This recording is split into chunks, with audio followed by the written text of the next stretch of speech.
I'm Kirsty. Hi, I'm Aunt Teresa, and this is my daughter, Marvis Marie. Hi, I'm Naomi, and I'm 10 years old. Hi, I'm Jason, and I'm 13 years old.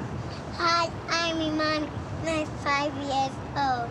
This is our beautiful family. This is our house. Come on in so we can tell you our story. On the morning of 9/11, Jason Thomas woke up like the rest of us to the worst tragedy in American history. Now, he's an ex-Marine, so he grabbed his Marine uniform, he put it on, and he headed straight down to Ground Zero to see if he could help.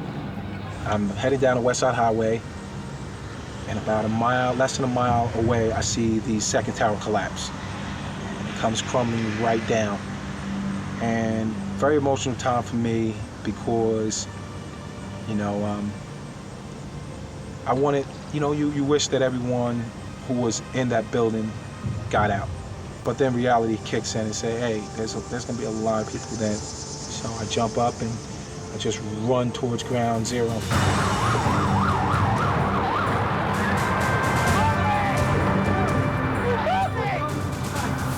I've never seen nothing like it in my life.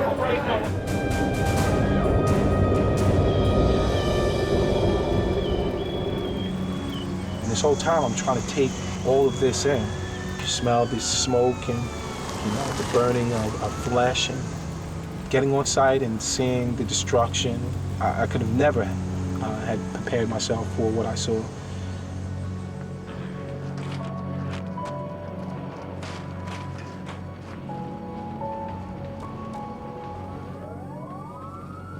I run into a person by the name of Staff Sergeant Carnes, and we conducted a search and rescue. Staff Sergeant Carnes immediately goes to the left, I went to the right, and we're crossing this metal and the rubble, and the metal, as you can feel, is still hot, and there's a ton of black smoke pouring up out of craters. I shout out in this one hole, is anyone down there, United States Marines? And I hear a voice. His voice is saying some number, but I didn't care. I didn't care about the number. I didn't care about anything at all. I was just happy that we had someone that was alive, and we needed to get to that person immediately. And we did. We jumped down the hole. We dug and we dug and we dug till about 3:30 in the morning. Well, the voice came from one of two Port Authority police officers that were trapped deep in the ruins. What's amazing is they were the last two police officers to be brought out alive. Jason and the others are heroes. Those guys are alive today because of them. But Jason wasn't done working. He went back to the site every single day for the next 2 weeks. I hope that there was more people that we could help rescue, but it wasn't. It wasn't that way at all. The only thing that we pulled out was body parts. Yeah, you do have those nightmares. You do wake up in the middle of the night just having to, say, hey, let it go, just let it go. But you just learn how to deal with it. You fight through it, you deal with it. He volunteered. He wasn't paid, he wasn't on payroll, he wasn't on duty. He just thought he was needed, and so he went to go help. He's our hero. He doesn't like to be called a hero, but he's our hero. So after September 11th, Jason moved his family to Ohio to put the things he'd seen that day behind him. Well, they thought they bought their dream house. They moved in, his wife's aunt and her daughter, because they fell in some hard times. And they were looking for a better life, and no one deserved it more. The problem is, their dream home turned into a nightmare. It's literally falling apart around them. And the crazy thing is, this thing is only 8 years old. These are the steps. As you can see that this wood is starting to fall completely apart. This is cardboard here. The cardboard. And it just goes all the way up the steps. That's a really bad. That one is about to go. This one is definitely going to go. Might go today. This wall is supposed to be structurally sound, and it's not. Oh. Look at that. The walls are very shoddy. They're not sturdy. You see cracks all throughout the wall. Piping was screwed up, which leaked down into our basement, and the ceiling caved completely in. The ceiling inside of the bedroom appears to be falling as well. The garage door opener pulled itself completely away from the frame of the house. This literally fell on us. We basically got ripped off. We purchased a home that we thought would be a safe haven for our family. But to me, it's just a death trap waiting to happen. That's what it is. We need to hear from you soon. Please, help us. Fire! quite a bunch. Yeah. Oh, my. Guys, Jason Thomas is a true American hero, man. He did what we all wanted to do on that day that none of us will ever forget.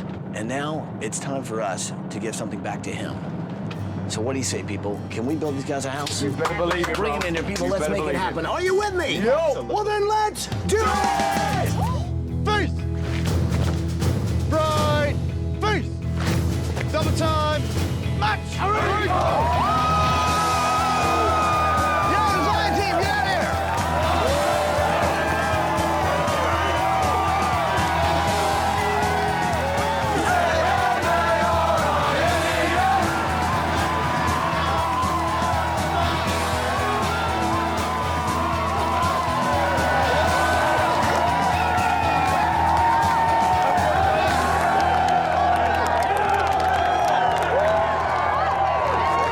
So listen, I just want to thank everybody for being here. Design team, this of course is our builder who's going to help us build the house this week. This is Bob. This is Mark from MI Homes. We've also got the Marines from Lima Company from Ohio.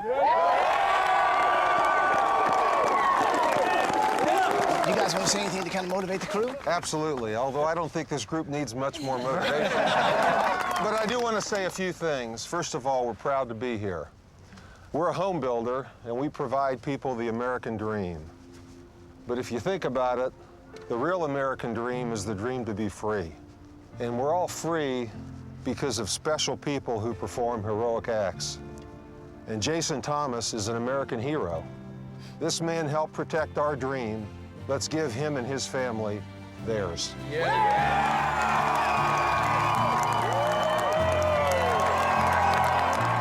There must have been about 50 American flags being waved in the air.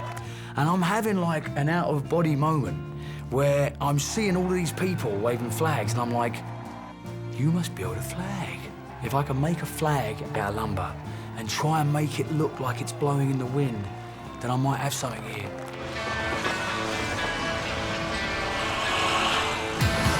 It's the morning of day 3, and right now we're just now putting in the basement walls.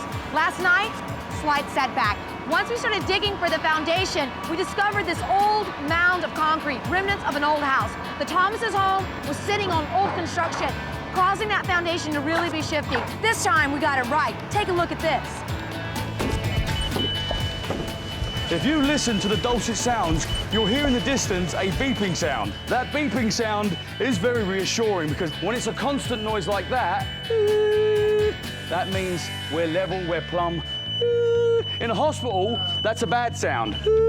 But in building, it's a good sound. Remember these vinyl records? I'm going all along one expansive wall. The opposite wall, I'm gonna have like this graffiti artist come in, and I just see like this whole wall with like a really cool wallpaper or something like that. This week I'm doing Jason's room. Age 13, Jason. He loves music, and he loves fashion, and he loves hip-hop, and he loves all that stuff. And I really want to incorporate that into his room. I've got graffiti walls, I've got records on the walls, I've got turntables. He's gonna love it.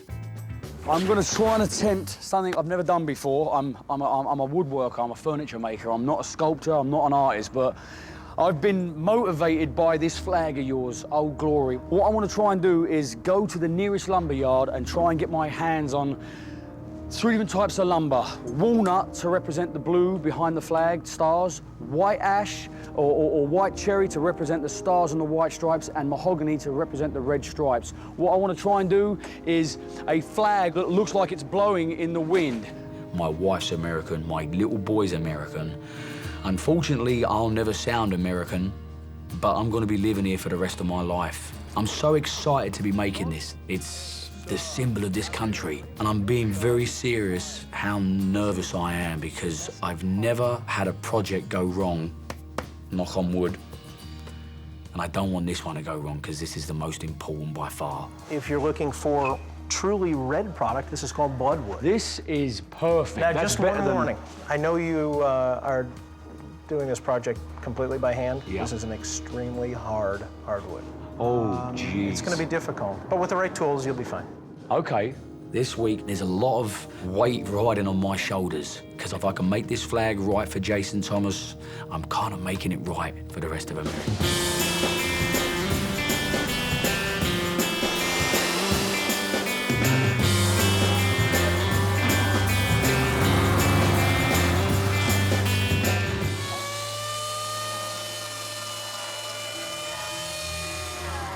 I was very fortunate that midway through the week, an old friend come and helped me out from a show we done last season in Kentucky. And I tell you what, from the moment he arrived, he never left the flag once. Anthony, thanks, bruv. I really appreciate you being here, man. I've really enjoyed working on this with you. I think it's like President Kennedy being assassinated. Everyone remembers where they were. Everyone remembers, yep. Where were you on the day of September 11th?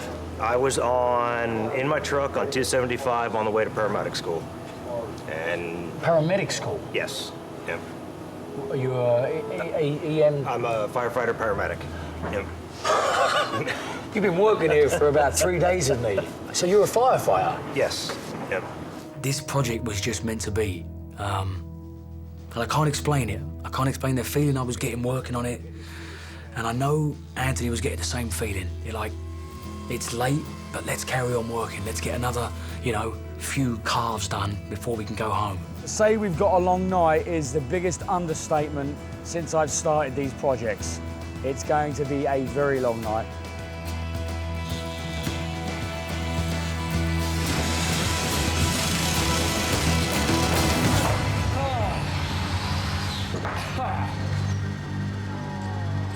Ed was working with his grinder. It ended up slipping. He cut his hand. I mean, it's deep. He cut tendons. He might have gotten some bone. It's not good. This is like a really serious injury. This is the stuff that you worry about, that you hope never happens. Well, it happened, and honestly, I don't know what's gonna happen. I mean, he's really cut his hand bad. We're working on the flag, and we're using the grinders. We've got chainsaw wheels, and as the grinder came across, it caught and came across the palm of his hand. All right. And it was that grinding wheel that you guys were working on the flag with, right? Yeah. Okay. Is that morphine coming in? Yes. Yeah, well, it's right now. Please. We got it coming. We want to keep him. We got him. His body is warm. His body's warm. I can feel it. Come on, buddy. You breathe with us, okay? Breathe in and Don't hold out. your breath now. Breathe in and out. Hey, let's get going. Let's go. Let's go. This is the stuff that you worry about, that you hope never happens. Well, it happened, and it's really kind of scary.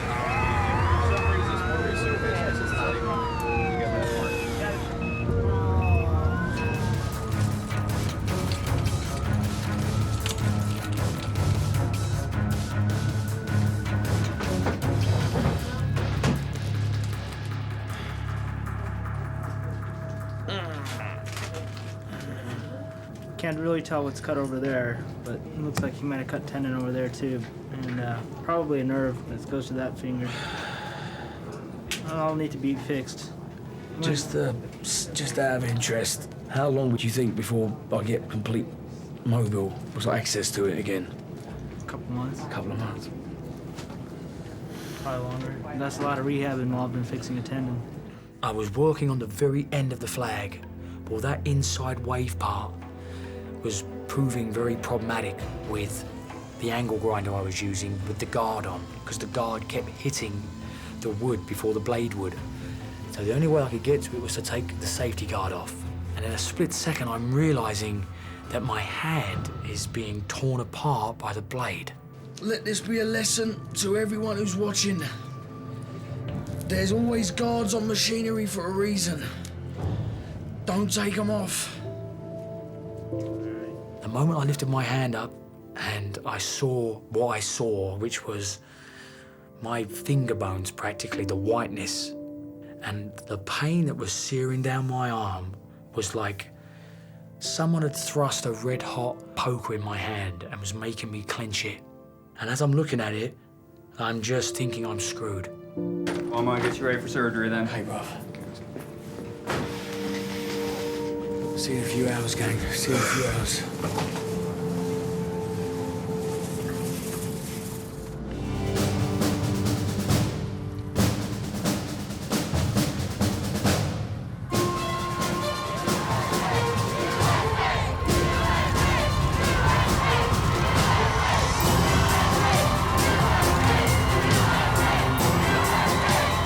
Thank you, veterans! Thank you, police firefighters! Thank you, Ohio!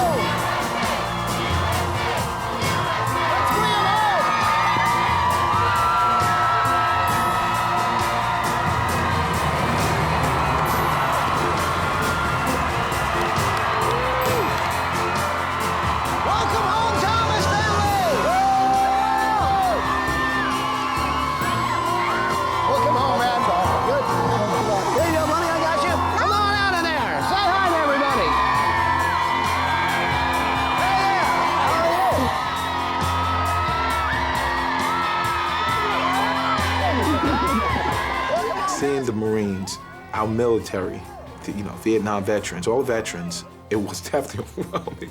There was thousands of people out there. It was like everything racing through my mind. I know I had this much feelings that was bottled up, but I didn't know that I would be this emotional. I'm this tough Marine, and we don't cry. Your friends, your neighbors, they have been here every single day and night, man, to help us out, to build you guys a house that is safe and sturdy, man, because I know that's what you guys wanted. So you guys ready for this? Yes, we are. We are ready. Are you sure you're ready? We are ready.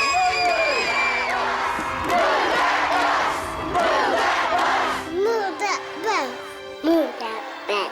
Move that bus. Then you know what to say, right? Yeah. Say it with me, bus driver.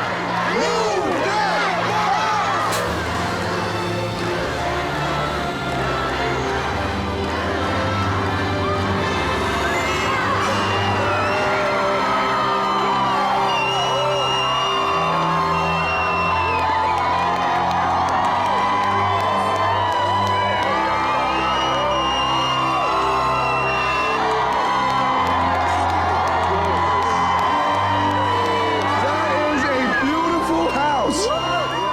old home. The walls were so unsound. This became really a place where you didn't want to live. We are going to cherish the new house. It's like night and day, good and bad. We'll be safe. It really was something that I couldn't even have dreamt of. So guys, if you like the house, say hi to the team from MI Homes. These guys did an incredible job. You're the best! So we also had some help from the design team. Holly, Tanya, and Johnny. Okay, sure.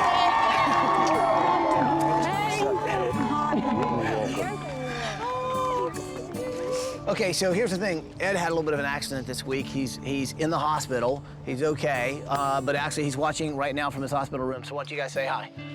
Hi! Buddy. Feel better. God bless you. Before you guys walk through the door of your house, there's some people that came out to show support, and they are the United States Marines from the Lima Company right here in Columbus, Ohio. Hurrah, Semper Fi! Howard! Hurt! Help good! Help good! Help good! Lift! Help good! Help good! Lift! Help good! Help good! Lift! Help! To see that the finest organization that the world has to offer, they're here representing. I remember those days. I remember those days when I was in formation, and it's like, you better not blink an eye. You better not blink an eye. And those guys, Lima Company, they were sharp. They were sharp. Dig down! Help! Move!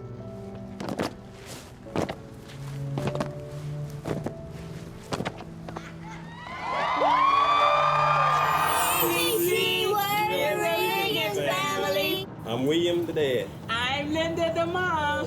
I'm Junior and I'm 6 years old. Hey. This is Krista Marie. She's 4, and Earlene is 3. Linda was born and raised in the projects of North Carolina. Now, because she was poor, she didn't really have the same opportunities other kids had, and no one really expected her to make anything of her life. They didn't even expect her to graduate from high school. I had a lot of trauma and distractions growing up. My school years were very difficult, and just life at home. We were a poor family growing up in the public housing, the projects.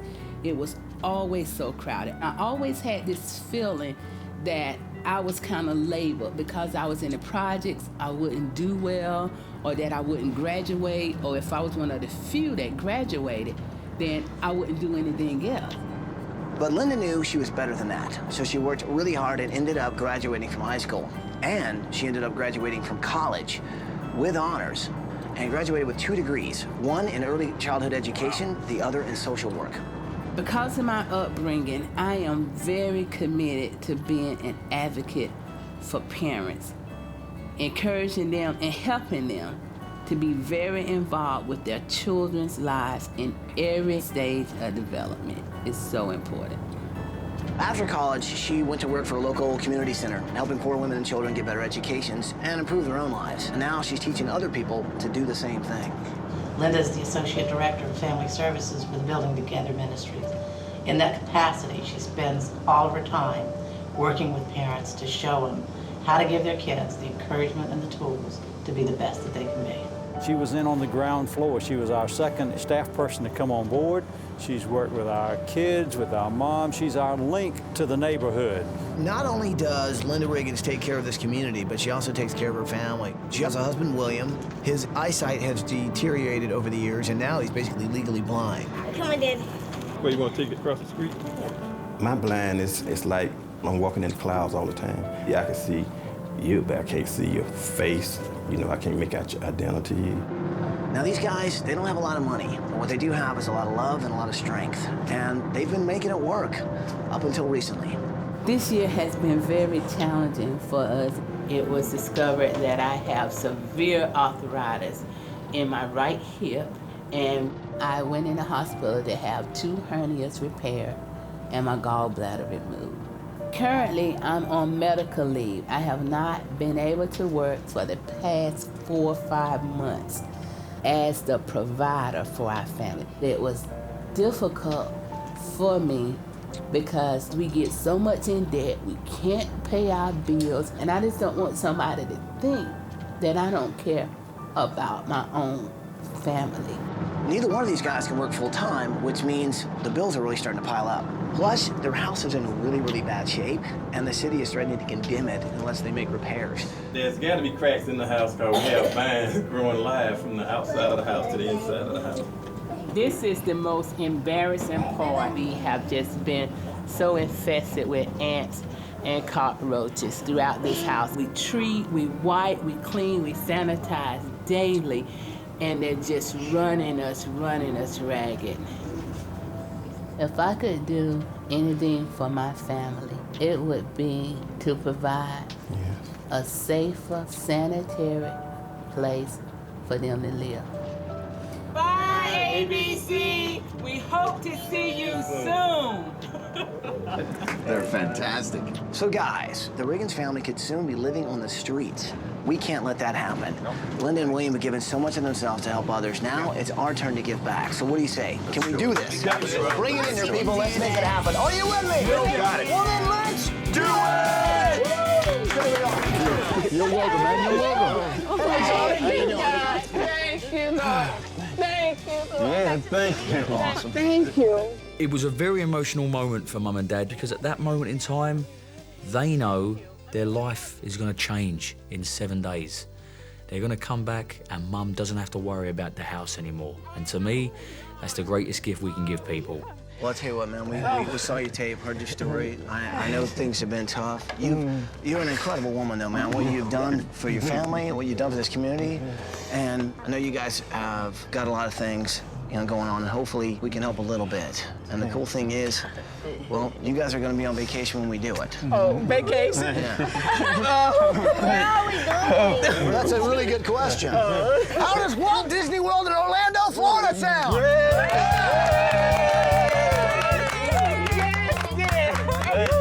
Here's what I like to do. Kids, you guys hang out with the design team, Paul, Ed, Tracy, and John. Meanwhile, William, Linda, you guys show me the house. Show you the house. Sounds good? Welcome to our house. Linda Riggins is the person who cares so much about her family, her neighborhood, her community, and she wants to do everything she can to make anybody's life like hers better. And now I cannot wait to do something for her. This is the dining room. Okay, hold on a second. You got a refrigerator in your dining room. We have a very small kitchen. That's why the refrigerator is in here. Okay, so you got a refrigerator in your dining room. You got a very small dining room table that only seats 2, is what it looks like. Or when we have friends over, we And sit y'all on really- the prayer couch. We all eat right This is around the prayer table. couch? This is the prayer couch. Can I ask you what you pray for? Well, mostly I pray for my family and other people, other families. Other families. Just, you see somebody out there in need, pray for them. Now, what about this refrigerator? Can we get rid of this thing, or you guys, this is special to you? It's not special, but there are people that we know that the blessing of the new refrigerator to us, giving that refrigerator to them, will be an equal blessing. So you'd like us to maybe give this to somebody else? Give it to somebody. Okay. Linda cares more about her kids and her husband and this community than she does her own needs. And that's just the kind of person that we want to help. Ty, can we just say something before you go in this room? This bathroom is not safe, and it's not sanitary, and it's not okay for young children. And I just want to say that we know that we've done the best we can with it. Well, let's see how bad it is, and we'll see if we can make it better, all right? This is where all the critters come in at. So there's a separation here between 2 floors, and that's where they're getting in? Yeah, and the holes and all of the molding, and then the tub. We can't even get the toilet level. It leaks. You can't make it stay down. So this house is sinking because it's settling. And this is what I really didn't want to show, but because the mold and mildew, that's why the duct tape. So we just try to keep the water out. Their house got in such bad shape that the city was actually planning on condemning it. And that meant that the Riggins family literally could be on the street. I just feel so much right now. I just can't hardly sort it out. But this it's all right. I just feel so much. I thought it was gonna hold out. I'm sorry. You ain't going out. You ain't going out. There's nothing wrong with crying. It's all right to cry. It's all right. You wake up every day, you take care of your kids, you take care of your husband who's lost his sight, but then you also take care of so many different families in this community. What made you decide to do that? I grew up in public housing communities. I didn't have the scholarship, I didn't have the savings, I was not gonna make it. But I had a community of believers that supported me, and I got to go to college. And that's what my job is about now, letting families know that you matter because they have worth and value. Close your eyes for a minute and think about what else is gonna happen this week. Oh, Just imagine it for a minute. I can't imagine it, but I know it's real, and I'm thankful. All right, give me a hug. You're awesome. Oh, bless it. This is one of my favorite things about Linda. She's just one of those people who, even though she's had the toughest struggles her whole life, she looks at life like it's the greatest gift that we have. She's an incredible woman who's given back to the community, and now it's our chance to give back to her. Oh, Will, it's just like a castle. Oh, shout for your mama, shout for me, shout. When they said move that bus and they moved it, it was like popcorn. Because you couldn't at that moment, when you saw that house, there was no way you could keep the lid on it. And I just had to release it. Everything I had prayed about, it was just free. Hi, ABC! We're the O'Donnell family from Austin, Texas. I'm Patrick, the dad. I'm Jeanette, the mom. I'm Kate, the teacher. I'm Adrian, I'm 12. I'm Aaron, I'm 10. I'm Megan, I'm 8. I'm Patrick, I'm 6. And this is Kiernan, and he's 5. Welcome to our home. Patrick and Jeanette O'Donnell always wanted a really big family, and they were so excited when their first daughter was born, Caitlin. But things weren't quite as they seem, because Caitlin was later diagnosed with autism, which is a neurological disorder that affects social and sensory issues. Caitlin started talking, then she stopped talking. During this time, we're struggling with the pediatricians to tell us why our oldest child is not talking. It took 5 pediatricians to give us a diagnosis. Caitlin was a pretty severe case of autism, but doctors assured them that it was not genetic and that any of the other kids they might have probably would not be born with the condition. So Patrick and Jeanette had more kids, but then they got some really unexpected news. They found out their daughter Erin was diagnosed with autism. Then they found out that Patrick, then Kiernan, and then finally Deirdre also had some form of the condition. Health officials say that this is the most biological children with autism of any family in the United States. The question that I get so mad at the most is, why did you have all these kids if you knew there was autism? Well, we didn't know there was autism. We were told that it was not possible to have more than one genetic autistic child. What I want to say to these people is, which one would you give back? And there's not one that I would not have in this home, no matter how hard it is. These children were meant to be, and they were meant to be our children. Jeanette and Patrick are dealing with a house full of kids with all different kinds of autisms with different needs. Right now, the house doesn't work for us. Because of the autism, they really need a time to have their own space, their own place to go to calm down or de-stress. We have extreme wear on the home just from having 5 autistic children. We have a child that breaks furniture from rocking too hard in it because he needs that stimulation of rocking. He likes to hear the break of glass. He likes to hear water run. Caitlin draws on the walls because that's her way to relieve her stress. To us, it's a form of art, but it also ruins the walls. Give Kieran these two, they're not hot. Megan is the only child in the house without autism. We do rely on her a lot to help us out, especially with Kieran and with Caitlin. And we do rely on her for things that maybe a little girl shouldn't be so responsible for. They spend their whole time taking care of these kids with their special needs. They would love to be able to fix up their house, but they don't have time to try and make the house a better living situation for their kids. Our house, from the outside, looks all right. If you come inside the house, you know, we do have peeling wallpaper, water damage, cracked ceilings. This bathroom here is the worst damage. Anytime it rains, we get water damage from the roof. This is mold from here down. Every month I come and spray it because it's still live mold, but I'm trying to keep it under control. What we have is Patrick in his bed down here. We have Megan sleeping in her futon over there. Jeanette, Kieran, myself in the bed here. So we sleep 5 to a room. What they really need is a place where these kids can have a space of their own and give mom and dad a little peace of mind. And to make matters worse, they've fallen behind on their mortgage payments, and now the bank is about to foreclose on their house. We struggle. We go month to month. There's some months where we're worried what's going to happen, what bill's going to get paid. My husband works 2 jobs, so I don't have to work. And then I can stay home, and I don't have to have other people care for them. I have gotten letters that they're going to start foreclosure. If my kids with the severe autism are homeless, they're not going to let us keep them. I mean, they'll put them in foster care. How do you face that with your child? How do you face that with your family? I just can't imagine being there. I can't imagine being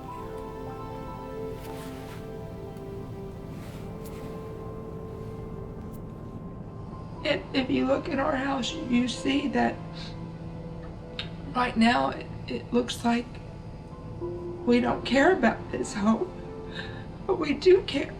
We just can't do anything about it because of our financial situation. But if you walk in this house, you see more love than you'll see in a lot of places. Thank you for your time. I appreciate it. Please consider us for the Extreme Makeover Home Edition. Thank you. So here's what we gotta do. We gotta learn as much as we can about autism so we can build a house that meets all their needs.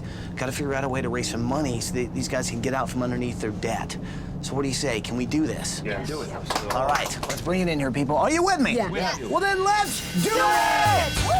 So what exactly is the situation? 2 days from now, that they can start foreclosure on the home. Is that why you had such that look of relief when we showed up? Absolutely. It's like little angels standing out in my yard. It's what it felt like. Little angels. I can promise you, when you come back, you're not gonna have to worry about your family living on the street. We're gonna make sure we do things in this house that are gonna make things easier on you, on your husband, on all your kids. Oh, be great. When you look at Jeanette and you see the stress in her face and the stress in her eyes, you realize, you know, this is a woman who puts her kids first and foremost. She doesn't do anything for herself. I think us showing up, knowing that, like, we're gonna make some changes is some relief that Jeanette desperately needed. Oh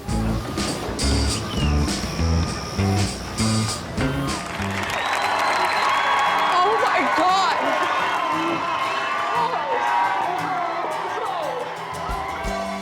Oh my God! Mom, look at the kitchen. Oh my! Look how beautiful! The old house was very chaotic and very stressful, and you walked in and go, how do they live like this? In this house, you don't. You walk in and go, I could live here. And it's just a house that looks like it's saying, you know, welcome home. Mom, can I go on walk? Look, Katie. Can you remember your wall? Now it's a picture of your wall. Yeah. We saw a piece of Caitlin's wall that was framed, and the look of amazement on her face was something you can't replace. So guys, what do you think? It is absolutely beautiful. Pretty awesome, right? Thank you for saving her artwork. Thank Absolutely. you so much for that. That means so much to I know me. how important that was. Yeah, and you know what? It really looks good with a frame around it. So you guys are standing in what we call the great room, which is a big open space, and here's why. Now you can be in the kitchen. I can cook and watch. And keep an eye on everybody in the room. My biggest factor was the safety in the house, and that your children are going to be safe, and that stress is gone. Who would have thought that a week ago that would happen? Oh my. It is absolutely beautiful. So what do you guys think? My God, it's just stunning. Isn't it awesome? So here's the thing, Tanya went down to Sears and got these brand new Kenmore Elite washer dryer set. And the cool thing about this is, look at this. They've even got storage in between, okay? Oh so you can store things right in here. I used to turn on the dryer and go, okay, just get me through these towels. I bet you when I start that one for the first time, I'm gonna go, wait for that sound that other one made. It went, like the motor was just about to go. Maybe I'll like doing laundry now.